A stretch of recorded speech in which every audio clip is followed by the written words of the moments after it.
Legal citizens, party goers if you want to call them, but people who like to have fun and don't break the law, and we're getting persecuted for things that have no warrant. These parties were pretty private, weren't exactly like being advertised to the public. You know, a bunch of friends that you know, they're industry people were getting together and inviting a lot of industry folks, like, you know, club owners, security people, DJs and stuff, and just trying to enjoy the time after 2 o'clock, which they normally get off from the clubs. Yeah, the bartenders, the club owners, the restaurant owners, the DJs. After a bartending shift, the bartenders could go meet up at the after hours party. The DJs that just played the club could go to the after hours and hang out and hear some other DJs.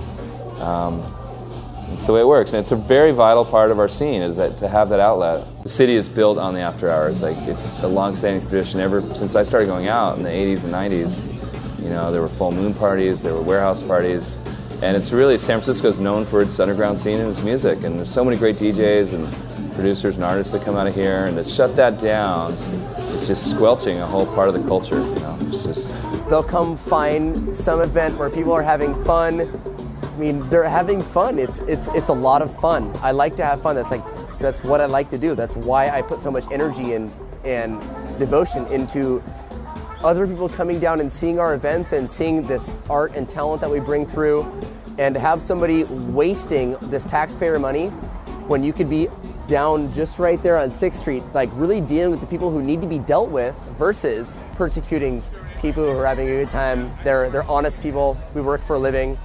We choose to put our time and effort into events that really keep the city going. Like, this is an artist city, and I find that it's like Gestapo kind of stuff. It's a little harsh, but I mean, I've never been threatened physically in my whole life like that, especially by a police officer. And I know I'm not the only one that holds this opinion. We were having a private party, bunch of friends, just, you know, having some friends here. And that was the night that Officer Bertrand, SFPD officer, showed up. All of a sudden the lights come on, the doors bust open, and like, I'd say 5 or 6, 7 uniformed officers come in. First thing they do is they come to the booth and they come up to me and they say, if you cooperate with us, you won't go to jail tonight. So Larry Bertrand, he's just kind of a cancer in this city. I've dealt with police officers in the city before and always had really great experiences.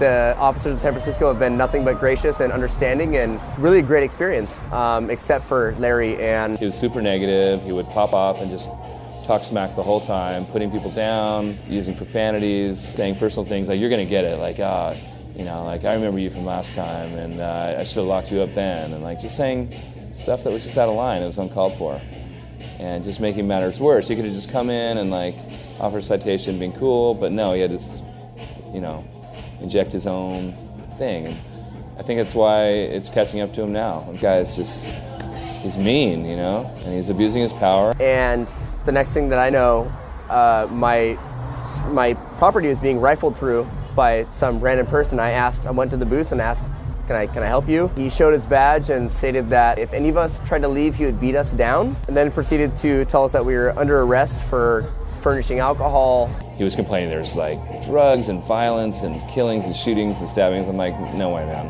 This never happens. This is a peaceful gathering of people looking for a place to go after the clubs, looking for a place to unwind, sober up, or have a little more fun or whatever. They're gonna go somewhere. It's probably better than these people drive around the streets drunk, you know? The officers and the fire marshal go inside. The fire guys probably come out after maybe 10 minutes. They didn't even spend more than 10 minutes. And they didn't even look happy to be here, to be honest with you. You know, you figure out at 3:30 in the morning, the last thing fire guys want to do is like show up at some random building just for, you know, some random safety excuse. It's basically a big waste of state money, city money, and the time of the people who are involved in the case. I thought it was totally ridiculous. From the get-go, I knew it wasn't going to go through. He's really just a big bully. He was like ordering his officers around, like kind of like ran it like a dictatorship. I don't have anything to say to Officer Bertrand, really. My motive is, you know, when I complained to OCC, wasn't to really get even with the guy. My plan was to make sure that the city knows there's an officer that probably needs more training. Somebody needs to talk to the officer, make sure he's, you know, he's using too much force, too unnecessary force, you know, for simple matters. I just want to raise awareness to the city, basically, making sure that, you know, the police department and the city knows this is what's going on. I don't see this as any harm to the city. I mean, there are no neighbors here, so I don't really see how it could even bother the neighbors. It's like, I think police abuse, unfair use of power, and I think Bertrand was on a personal vendetta and a power trip against underground promoters in the after-hours scene.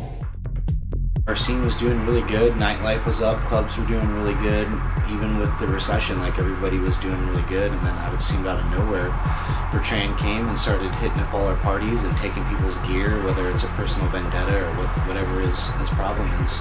Basically, he wanted to make this film to show people that their rights are getting taken away, and my rights got taken away, got physically assaulted, my friends have gotten physically assaulted, and you know, these actions have really not only hurt us as individuals, but have really hurt our scene in general.